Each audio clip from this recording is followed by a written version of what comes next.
A stolen motorcycle tears through London's dusk. Its roar drowned by 6 gunshots that rip into the Evin restaurant. A 9-year-old girl, giggling over ice cream, collapses in her parents' arms, her innocence stolen by a stray bullet.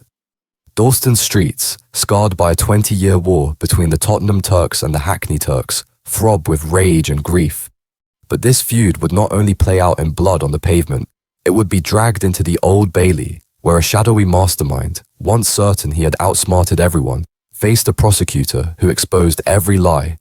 This is the story of a feud that won't die, a child's stolen innocence, and a courtroom showdown that sealed a gangster's fate. Welcome to Crime Pulse.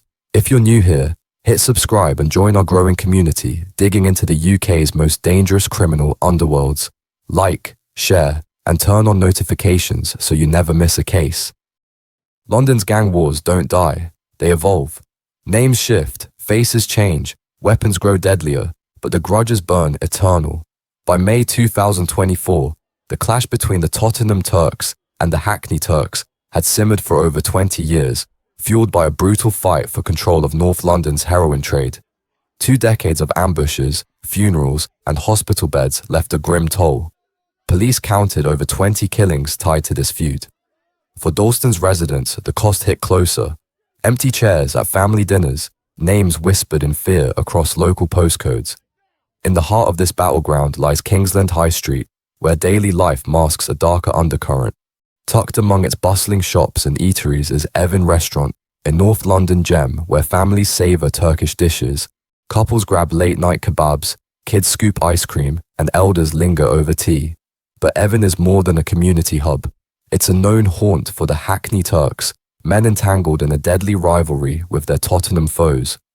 On May 29th, 2024, 3 men sat smoking at an outdoor table. To a passerby, they were just late-night diners. To those in the know, they were targets, exposed in a war that never sleeps. As the night unfolded, a single moment would shatter the calm and pull an innocent child into the crossfire. In the shadow of Dalston's deadly feud, one man saw opportunity. Javon Riley, a 33-year-old with a knack for crime. Born in Jamaica, he arrived in North London at age 8, bouncing between neighborhoods. He ditched school at 15, jumping from jobs, electrician, IKEA delivery driver, railway worker, traffic manager, before launching Clearsdale Logistics in April 2024 and dabbling in a clothing brand, Komodo Clothing. But legitimate work was a front. Riley's real hustle was in the streets, where his criminal record began in 2008 with driving violations and a 2019 knife possession charge after a blade was found in his car. Riley wasn't tied to the Tottenham or Hackney Turks. He was a freelancer, picking his battles. He stole cars on demand, raided cannabis grow houses, and targeted drug dealers who couldn't call the cops. His crimes stretched as far as Leeds, where he played driver or muscle, selling the drugs he swiped and dealing on the side. Court records show he pulled off regular robberies, though claims of 2 to 5 a month were his boast, not hard proof. Riley fancied himself a cut above, modeling himself after Omar Little, the cunning stick-up artist from The Wire. He prided himself on staying sharp, always a step ahead, not just another thug, but a strategist aiming for the big leagues. Yet Riley's ambition was about to pull him into a plan far darker than he claimed to expect. Javon Riley saw himself as a mastermind, not a foot soldier, and in Dalston's deadly feud, he found his chance to shine. Hired as a freelance operator by shadowy figures linked to the Tottenham Turks, Riley was tasked with orchestrating a hit on 3 Hackney Turks, men marked for death in the gang's 20-year war over heroin trade control. The job wasn't about pulling the trigger, it was about making the chaos work. Riley's currency was logistics, his mission to ensure a clean strike. Days before May 29th, 2024, he sat sipping a piña colada at a bar across from Evin Restaurant, eyes on the street. It wasn't the drink that drew him, it was the view. He studied traffic patterns, mapped escape routes, and timed the flow of Kingsland High Street. The plan was sharp and simple. A stolen Ducati monster, built for speed, would carry a gunman to the target. A second stolen car would whisk him away. The gun would disappear, the vehicles would burn, and evidence would vanish in flames. Police would call it a calculated assassination, a classic Gangland playbook that Riley executed with chilling focus. But even the sharpest plans can't tame the chaos of a bullet's path. Riley's plan was sharp, but no plan can tame the chaos of gunfire. On May 29th, 2024, at 9:20 p.m., a stolen Ducati Monster tore through the evening calm, screeching to a stop outside Evin restaurant. A gunman, hired by the Tottenham Turks, unleashed 6 shots in 2 heartbeats. Dalston's high street exploded into pandemonium. Plates crashed as diners dove under tables, pedestrians scattered into doorways, and screams pierced the warm night air. The 3 Hackney Turks at the outdoor table were hit, one in the back, one in the thigh, one in the leg. But the night's true tragedy unfolded inside.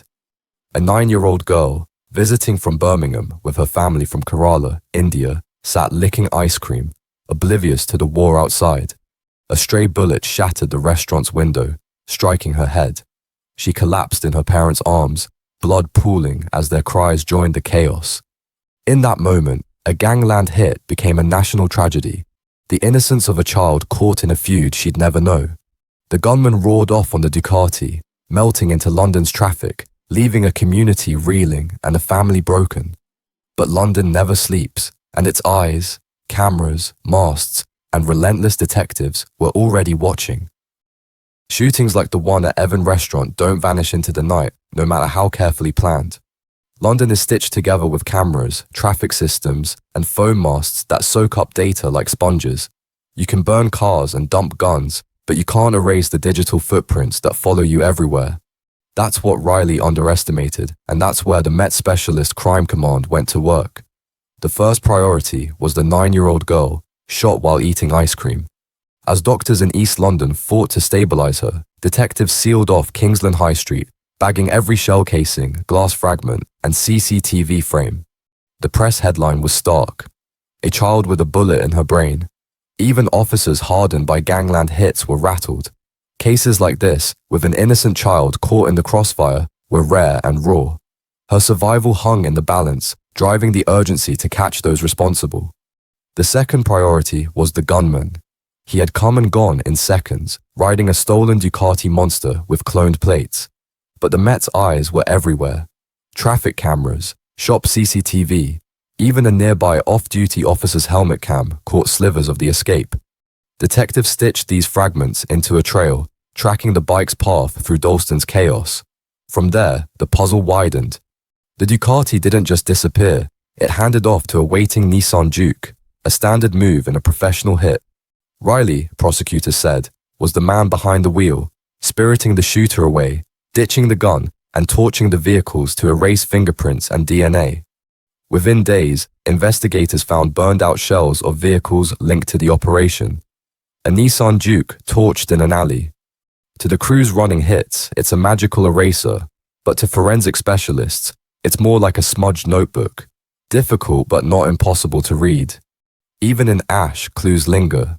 Melted VIN plates, fragments of GPS units, residue patterns that hint at an accelerant. The fact that the cars were burned was evidence in itself, proof of a cleanup operation. Detectives dug deeper. They pulled cell site data, mapping phones that moved in lockstep with the Ducati's path. They combed ANPR hits from the road cameras, cross-checking stolen cars against Riley's movements. Bit by bit, the pattern emerged. Riley wasn't just nearby. He was circling the restaurant in the days before, parked across the street, watching the comings and goings. One image burned bright in court.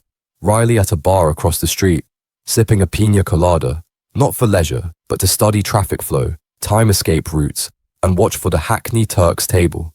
Witness accounts were shaky, muddled by panic, just loud bangs and motorcycle chaos. But the digital evidence spoke clearly. Forensic labs pored over the wreckage.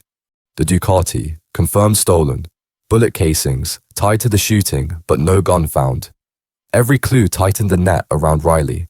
By August 10th, 2024, the Met had enough to strike. Riley was arrested and charged with 4 counts of attempted murder, his case fast-tracked to the Old Bailey.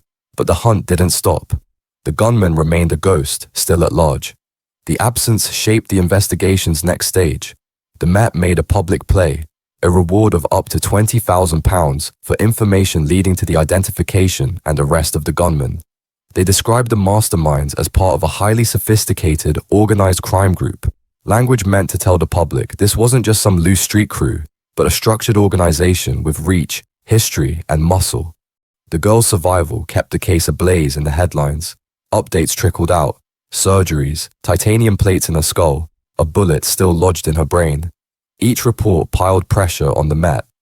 This wasn't just another gang hit. It was a child's life shattered, and the public demanded answers. With Riley in custody, the evidence pointed to one man, but would his story hold up in court? With Riley in custody, the Evin restaurant shooting landed in the Old Bailey by summer 2025. He faced 4 counts of attempted murder, each carrying a life sentence. The trial heard the targets were Mustafa Kiziltan, Kenan Aydogdu, and Nasser Ali, alleged members of the Hackney Turks, known as the Bombashalar. Another target, Beytullah Gunduz, had left Evin minutes before the shooting.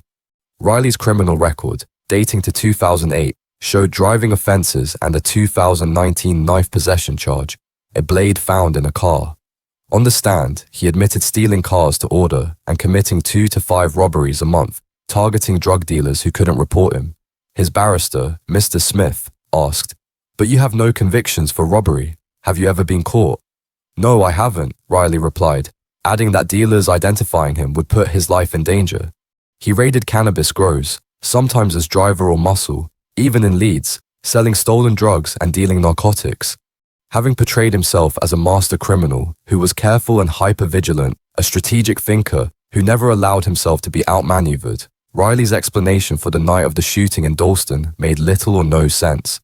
Riley claimed he had been hired to be a mere lookout and getaway driver for an attempted smash-and-grab raid and had not been given any details about the plan or the target. He said a third party had hired him for the job and provided him with a photograph of the target. When asked to identify the third party, he said, "I cannot give his name." Riley admitted driving a stolen Nissan Juke past the Evin restaurant in Dalston 4 times before the shooting, carrying out surveillance of the targets. He admitted picking up the gunman in the Nissan after the shooting, but claimed he had no knowledge in advance of the plan to kill anyone. Riley also refused to identify the gunman, claiming he feared for his life and that of his family. The Crown's case was led by James Mulholland, KC, a veteran prosecutor with a reputation for tearing apart carefully rehearsed lies. His cross-examination of Riley would become the backbone of the trial. Mr. Mulholland asked him what the gunman looked like, and Riley said he was wearing a balaclava underneath his motorbike helmet. Mr. Mulholland asked, "Well, what was his skin color?"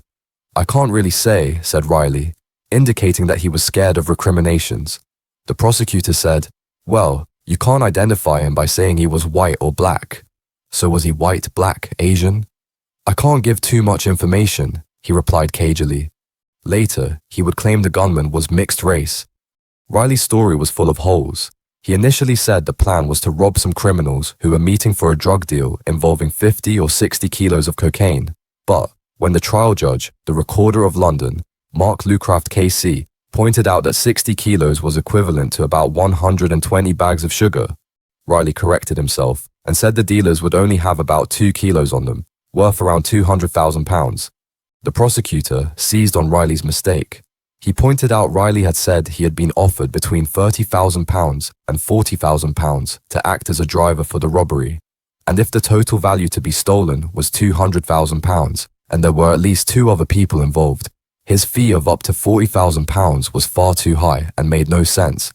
Riley also claimed that when the gunman got in the car, he said, "Drive, drive, keep driving." Riley said the gunman told him the robbery had gone wrong and there had been a tussle, and added, "Listen, it's crazy, keep driving." He said the gunman did not tell him where to drive, and denied there was any ready-made plan. Riley denied the gunman said anything about a shooting, and claimed he only found out people had been shot when he heard about it the following day. But the prosecutor said there clearly had been a plan, and Riley had been the author of it. Riley drove to Myrtle Road in Edmonton, where he dumped the Duke and transferred, along with the gunman, to his own Range Rover Velar. They then drove to East Barnet, where a stolen Mitsubishi Outlander had been parked. Mr. Mulholland said the Nissan Duke was set on fire the following day, as was the Mitsubishi, and Riley's own Range Rover was set to be shipped in a container to Barbados until it was intercepted by the police. Riley had several female companions dotted around London. The trial heard that his partner and the mother of his children was Natasha Lamy, who lived near Tottenham Hotspur Stadium in North London. Riley described the relationship as having more downs than ups. He had another girlfriend, Mercedes Wilson, who lived in Tulse Hill, South London, and also regularly hooked up with a woman in Lewisham and several other friends with benefits. Mr. Mulholland would later use Riley's womanizing against him and claimed it was proof he was a strategic liar. Then there was Cheryl Gutsmore, who lived in Edmonton, North London, and was described as a friend. Riley often drove her car, so much so that the police decided to bug it in an attempt to obtain some incriminating evidence. The prosecutor told the jury, on 14th of July 2024, Mr. Riley can be heard talking out loud that a man had died, which raises an issue about him getting any money. 4 days earlier, Izzet Eren, one of the leaders of the Tottenham Turks, had been shot dead in Moldova in retaliation for the Dalston shooting. 5 days later, Riley was discussing someone called Kem. The prosecution claimed it was Kemal Eren, another leader of the Tottenham Turks, who is believed to be living in Turkey. Mr. Mulholland said there were other conversations which clearly showed Riley was affiliated to the Tottenham Turks and knew all about the shooting. Riley's explanations for the bugged conversations were laughable. At one point, he claimed he was talking to himself. On another occasion, he was asked about a bugged conversation in which he said, "My man had a gun." The prosecution made it clear they believed it was a reference to the gunman who had shot at the Hackney Turks outside the Evin restaurant on the 29th of May 2024. But Riley said he had actually been referring to the 10-year-old son of US rapper Lil Durk, who had been reported to have shot and injured his stepfather Joshua Pippins. The shooting, on the 1st of July 2024, had gone viral on social media shortly before Riley's conversation was recorded. Riley had given a no-comment interview when arrested by the police and had delivered only the barest detail in his defense statement shortly before the trial began. Mr. Mulholland told him, "The reality is that you were weighing it up. You thought, let's see what evidence they have got. And then you crafted your evidence around it and you decided to put it all on the third party." He later told the jury, "There is no third party. He was the third party." There was a pause in the cross-examination over the weekend of the 9th of August, and when the trial resumed on the Monday, Riley suddenly had a stomach upset and was unable to come to court from Belmarsh Prison. On 12th of August, Riley presented a letter to Judge Lucraft in which he changed his story. This is highly unusual, and the lawyers and the judge met in chambers to discuss the ramifications for the trial. When the trial resumed the next day, Judge Lucraft explained to the jury what happened and gave Riley the opportunity to explain his new version of events. Riley now admitted the gunman had told him there had been a shooting and said when he heard about it, he got angry and told him to get rid of the gun immediately. But Mr. Mulholland soon ripped Riley's new version of events apart. He told him, "You have been away over the weekend and you are now giving a slightly different account. You didn't tell the jury this until now." "Why?" "Because I've realized how serious it is," Riley replied.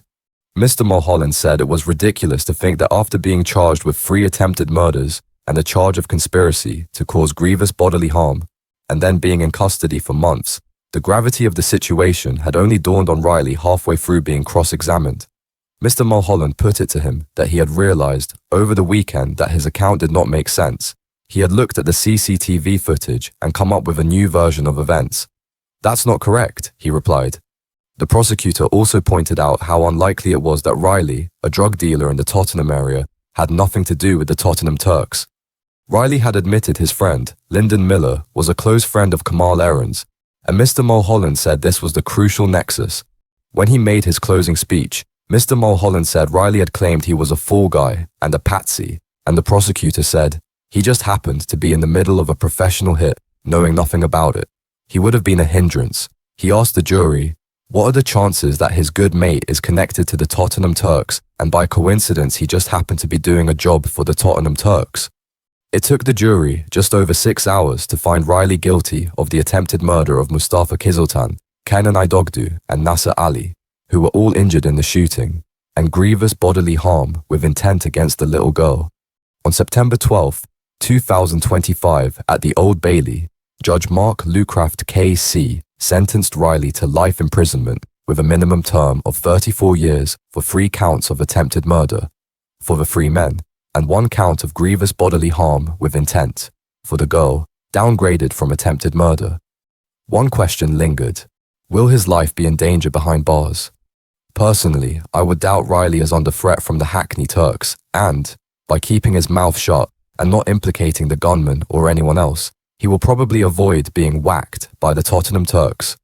As for the little girl who was shot, she underwent an emergency operation, spent 3 months in hospital, and had to have a titanium plate inserted in her skull.